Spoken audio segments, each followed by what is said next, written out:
Sinkesho, sinkesho, sinkesho. Madarara. Rikicho mata. Sinkesho.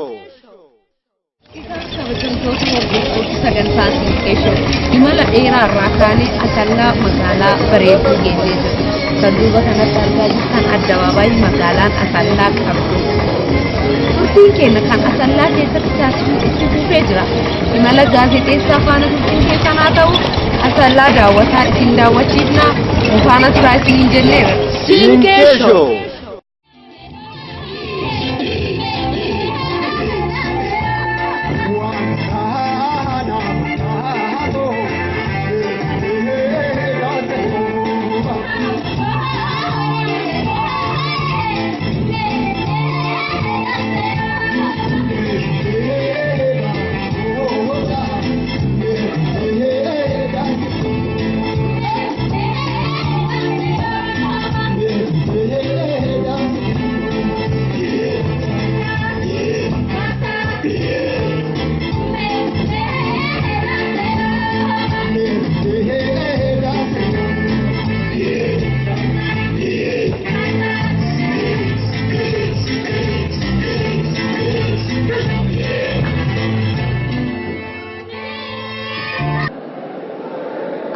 Anajiraatu kabajamtoota hordoftoota sagantaa Sinkesho hundi nageenyi keenya kan kabajaa fi jaalala bakka jirtan maratti isin haa qaqqabu jenna. Egaa guyyaa har'aa sagantaa guddaa tokko adeemsifamuuf deema.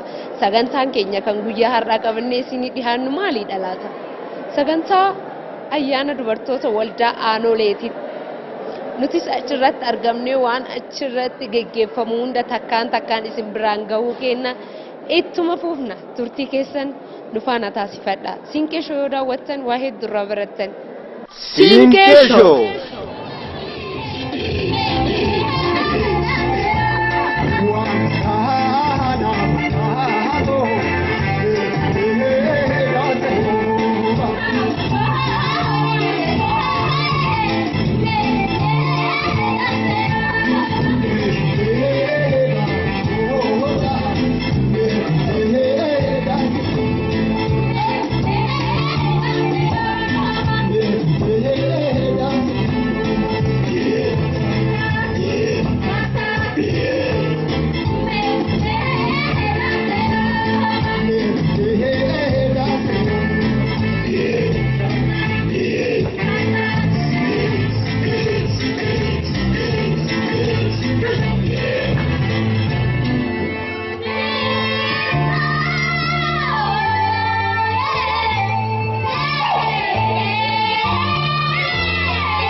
maqaan kiyya Basuu Gurruu Bariisoo jedhama.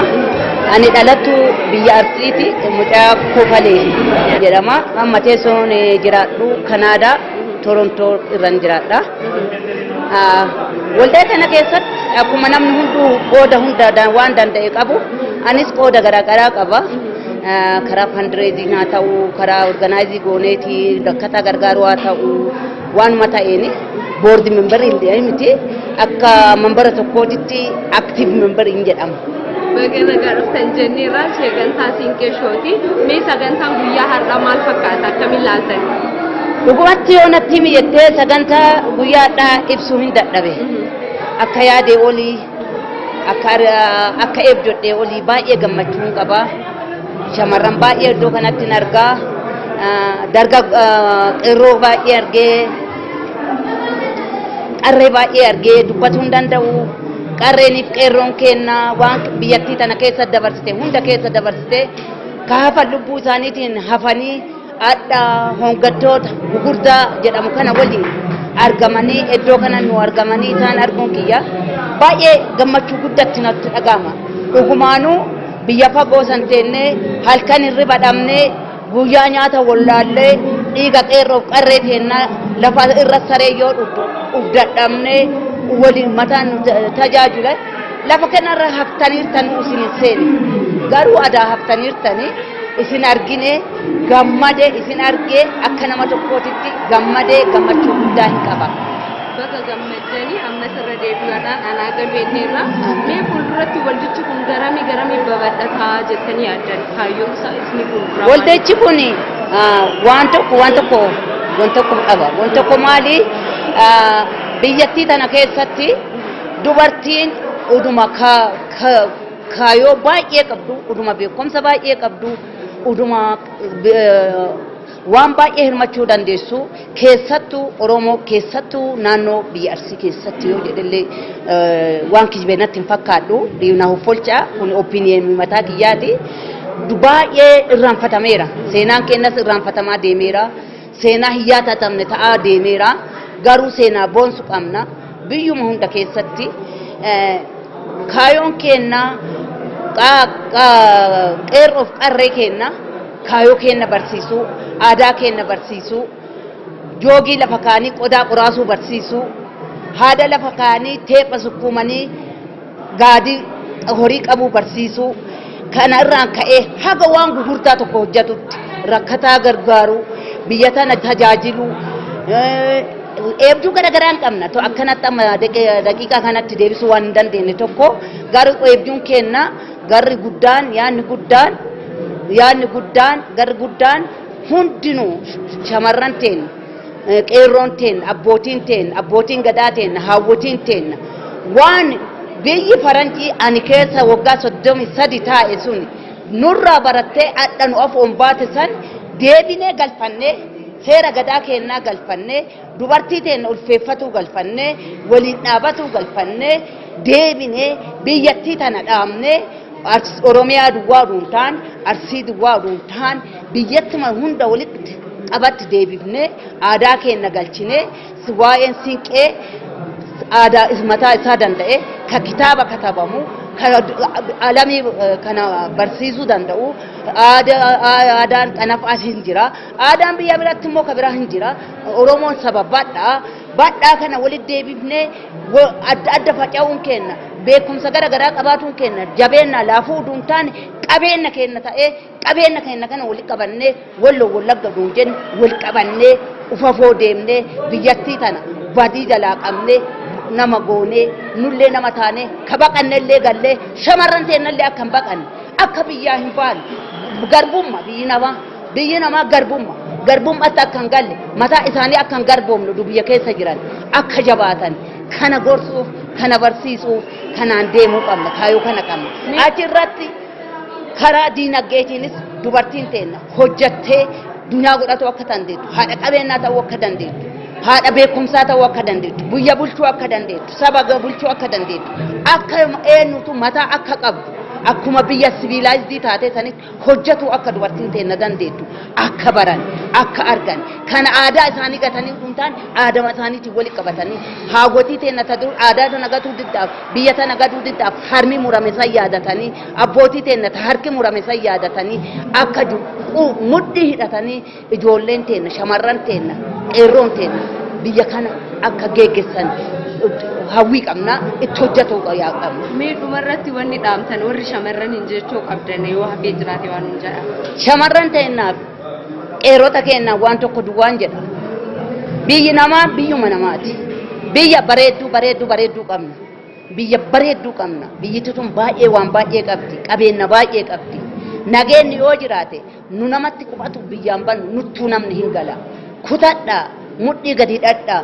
Waan dandeenye nullee isin duuba jirra isin gargaarra wal bira dhaabanna wal qunnamna mudhii teessan gadi hidhadhaa qurxadhaa biyyaa bannan jedhina galaanaa of hin kennina biyyaa hin badina hojjedhaa biyya kanatti yoo hojjettan biyya kanattu nama ta'uu dandeessan ganaa biyya kanattu nuyyuu rifijii galchuu dandeenya biyyattiin tun waan qabdu alamiin hin qabdu biyyi tummaa lafarra jirtu alamii waa oromiyaan qabdu hin qabdu kanaaf yaaboo jedhee shamarran tiyyaaf qeerrota tiyyaa kadhaamadhu yaaboo bareedduun akkanaa tunniin bareeddan akkanaa kunniin galaanaa of hin kennina mudhii hidhadhaa hojjedhaa kanaaf dhaamsa tokko duwwaa qaba mootummaa kenna gubbamatti hambisina waan jettan san gadi buusa ijoollee teenna imimmaa walii isin kadhadha ijoollee teenna nuu dhaaba kun dhaamsa mootummaa biyya kanaatiif kennu kadhaa.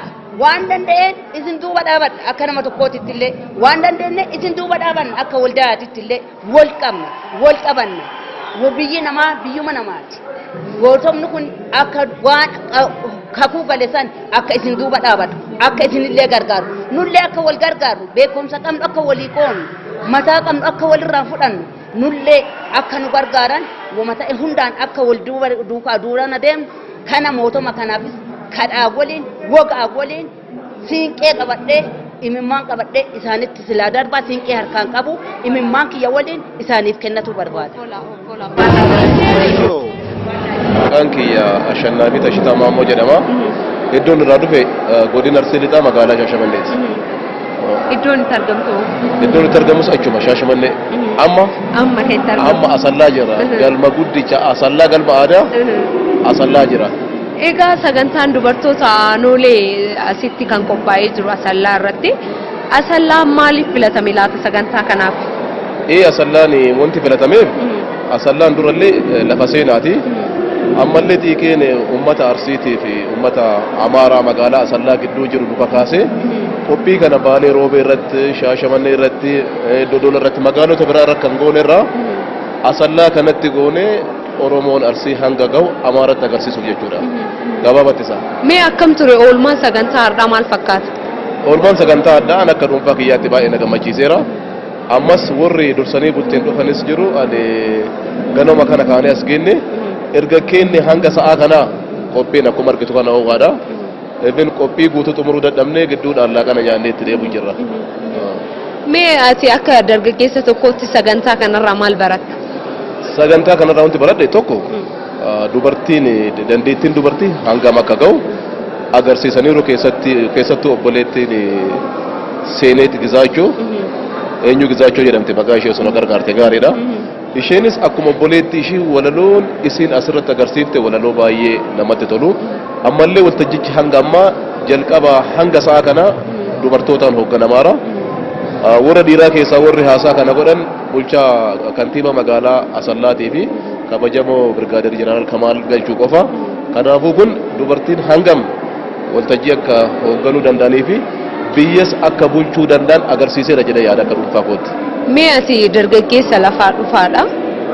Wanneen har'aa asitti argite kana dhalootni kaleessa dabarsanii nuu kennanii jiranii ammas nuti harkaa qaba.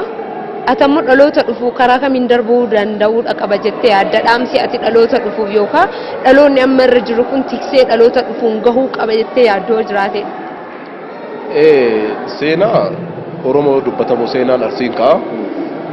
Waa'ee cimina Oromoo dubbata ciminni Arsii dubbatamuun dirqama. Fakkeenyaaf haroo qeerroo nageessoo aanolee fi kan kana fakkaatan baay'eetu jira. Wantoota kanneen duuba deebifnee gabbifachuu yookiin ammoo akka abboota keenya akka akaakayyoota keenya seenaa akkasii hojjechuudhaaf waldaan dubartoota aanolee jalqabni inni irra jiru wanti kun fuulduratti jenereeshiniin kana booda dhalatus abboonni keenya akaakayyoonni keenya akkam turan jedhee akka duuba deebee yaadu godha. Kan biraas waldaan dargaggoota Arsiillee uumamuun fi waldaan sikkoo mandoollee uumamuun wantoota kanneen hin jajjabeessa jedhee yaadaan. Mee maal dhaamta dhumarratti?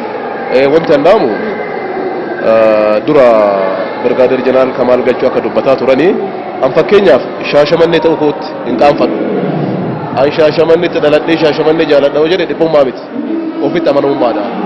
Irra yoo darbee godina Arsii lixaati. Arsii irraa Arsiidha. Akka godinaatti Arsiidha, akka gosaatti Arsiidha. Yeroo baay'ee namni maal jedha Arsii yoo jette akka dhiphaatti si dhiibu. Oromoo jechuu danda'uuf jalqaba Arsii ofiin jechuu qabda. Maqaa kan koo himadhee gosa koo himadhee irraa naansee Arsii ta'uu kiyya erga dubbadhee booda sabboonaa Oromoo yookiin sabboonaa Oromiyaa ta'uu danda'a. Kanaafuu namni kamiyyuu gosatti dhalate, godina keessatti dhalate, maatii irraa dhalate erga boonee booda nama ofitti amanaa yookiin nama ofitti amanu ta'uu danda'a jechuudha. Kanaaf fakkaachuu miti. Fakkeenyaaf godina itti dhaladhee waa kadhee sabboona Oromoon ta'uyyuu Arsii dhaladhee Wallagga gamachuu qabu. Arsii dhaladhee dhaloonni kiyya naannawa aanaa waradaa Zuwaay Dugdaa keessatti dhaladhee Asallaa kanatti guddadhe. Gaheen hojii kiyyaa ammoo dura itti aantu waldaa dubartoota aanoleeti. Mee sagantaa guyyaa har'aa akkamitti ilaaltan? Sagantaan guyyaa har'aa dhugaa baay'ee nama gammachiisa. Haga'ee olitti uummanni bahee bakki ta'an hanqatee uummanni ala jira argaa jira. Dhugaa baay'ee guddaa gammadee qeerroon magaalaa Asallaa guutumaan guututti jechuu danda'a. Nu wajjin dhaabbatanii akka sagantaan kun deebuutti wal kaayanii tartiibaan hojii guddaa hojii boonsaa hojjetaa jiranii baay'ee itti gammadee jira. Mee kaayyoon waldaa kanaa maaliidha gara fuulduratti? Kaayyoon waldaa kanaa waldaa wal gargaarsaati. Dubartoota teennaa tamiidhaman dinagdeenis taanaanii yaadaanis wanta adda addaa keessatti warra miidhaman bira dhaabbannee waliin jajjabeessuu wal jajjabeessuu sababaa dubartiitiin haa dhaabbannu malee waldaayichi kun ummata Oromoo guutumaan guututti ammataa ummata Oromoo rakkoolee adda addaa keessa jiran gargaaruudhaa bira dhaabbachuudha. Mee maal dhaamtan ummataaf? Wanti ummataa dhaamu ummata keenyaan ijaaramaa jennaan. Nuti ijaaramnee kalee miseensa diqqaan ijaaramnee adda miseensa hagana jedhamee hin himanne keessa jirra. Keessattuu biyya keessa erga seennee yeroo diqqoo kana keessatti baay'ee isaa daangaa jechuu diqqoomatu hafaa baay'ee ijaaramanii jiranii. Ijaaramni kun itti hafuufu ummanni walaa qabatu ummanni wal qabate utubaa biyyaati biyya tana jiraachisuu biyya tana kunuunsuu biyya tana guddisuuf gahee guddaa waan ta'eef ijaaramaa jedhee dhaama. Itti aansee siinqee shoo baay'ee isin galatoonfadhaa waan bakka isin buuneef waan bakka na buutaniif na affeeruu keessaniif baay'ee isin galatoonfadhaa jabaadhaa of duraafis guddadhaa itti Siinqee Show. Mee sagantaa guyyaa har'aa akkamitti ilaaltan? Akkam ture sagantaan guyyaa har'aa? Hedduu namatti tola. Akka inni olitti garuu baay'ee namatti tola. Mee maal irraa barattan? Gara fuulduratti maal ta'uu qaba jettanii yaaddan? Tokkummaadhaan waliigallee Oromoon tokko akka ta'ee fi wajji jiraachuu akka qabnuu fi walitti dhufnee wajjin nyaachuu akkas baradhee. Gara fuulduraa hoo maal dhaamtani? Mee dubartoota fakkaattota akka keessan lafaa dhuftootaaf maal dhaamtani? Tokkoffaa dubartiin Oromoo akka wal qabatuu qabdu. Lammaffaa immoo lafaa dhufa qubee jenereeshin aadaa isaanii qabatanii fi eenyummaa isaanii baranii akka ittiin boonan bakka fedhanitti eenyummaa isaanii qabatanii akka deemanii fi hedduu akka ofitti gammadan waa hedduudha garuu. Eessarraa asuma Asallaa? Nuti asuma magaaluma kana jiraanna. Akkamis himattamee keessummaa hedduu dhufeera har'a guyyaa magaalaa kana sagantaa kanaaf mee akkamis himattan? akka gaariitti simannee baay'ee jaalannee jirrellee እና ስለ yeroo hunda akka tola garee jaalala keenya sila akka ibsannee baay'ee itti tola kanumaan itti fufaa jira baay'ee galatooma. Sinkeesho. Maqaan kiyya Muusaa Sheekoo jedhama. Qindeessaa olaanaa kora waldaa dubartoota Aanoleeti. Akkasumas walitti qabaa boordii koomandoo diinagdee kan jedhamu. Ani Finfinnee irraa dhufe. Sagantaa guyyaa irraa akkamiin ilaaltan? Sagantaan guyyaa irraa sagantaa baay'ee seena qabeessa. Dubartoonni yeroo hedduu akka dhiiraatti yeroo dhiira olittis gaheen isaanii ni mul'ata. Haa ta'u gaheen isaanii kan mul'atu sun akka dhuunfaatti olii gadi faffaca'eetiniin yeroo hedduu mul'ata. Wanni kun akka dhuunfaatti ka deemu kun gara waldaatti gamtaadhaan ijaaramanii hojii kanarratti akka itti fufan kana ka jajjabeessuudha. Mee akka dargaggootaatti maal dhaamtan maal irraa baratan? Dubartootaaf maal dhaamtan? Isin warri dargaggeessaa immoo maal irraa baratan sagantaa? Wanni nu irraa barannu dubartoonnis akkuma dhiiratti yookaan dhiira olitti waan gugurdaa hojjechuu akka danda'an, qabsaa'uu akka danda'an, barreessuu akka danda'an, ummata kana masakuu fuulduratti hin deemuu akka danda'an kana irraa baran. Guddaa galatoomii yeroo kee waan keessatti faana turte. Baay'ee galatoomii. Sinkeesho. Mee maqaa keetii fi iddoo irraa dhuftee fi waldaa kana keessatti gahee hojii kee maal akka ta'e daawwatu Sinkeeshootii wal dubartii. Ayyee maqaan kiyya Loongalee Waaqoo jedhama. Kan irraa dhufee magaalaa Shaashamanneeti. Godina Siltaa jechuudha. Gaheen hojii kiyya barreessituu waldaa dubartoota Aanolee kan biyya keessaati. Kana. Mee sagantaa har'aa maal fakkaata? Sagantaan har'aa wallaahi baay'ee bareedaa tokkodha. Kan baay'ee nama gammachiisu. Kan namooleen gurguddaan irratti argamanii gurroonni biyya alaa kanaan dura qabsuudhaan sababa diddaa garburaatiin biyyaa bahanii har'aa biyya keessatti dacha'anii har'arratti argaman baay'ee kan namatti tolu isaa jidduu keessatti argamanii sagantaa akkana bareedaa turaatii hundeeffama waldaa dubartoota Aanolee kana qopheessuu kennatti qopheessinee haala kanaan kenna baay'ee tokko nutti tolee jira. Maal sagantaa Mata Oromoodhaatti wanti dhaamuu barbaadu yoo jiraate akka tokkoomnu kanaan dura tokkummaa dhabuu irraa kan ta'e wanni baay'een nu mudataa ture jira. Kanarraa barumsa guddoo fudhannee tokkoomnee akka wal ijaarree tokkummaadhaan akka deemnu dhaamuutu barbaada. Kaayyoo waldaa kanaa gara dhumaatti maal ta'etti yaada?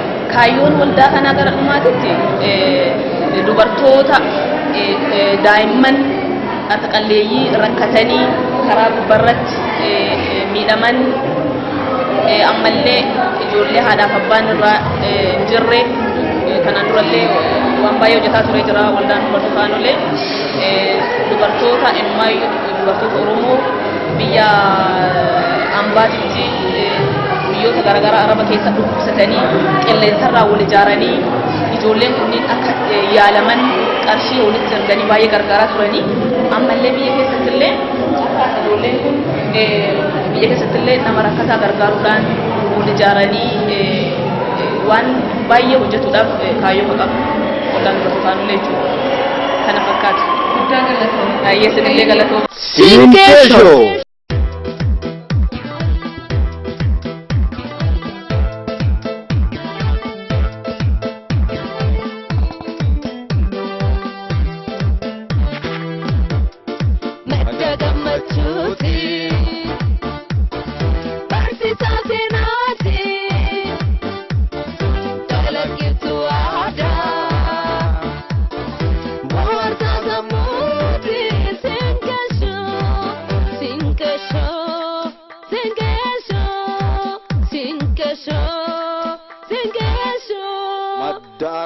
Riqicha ummataa Sinkeesho.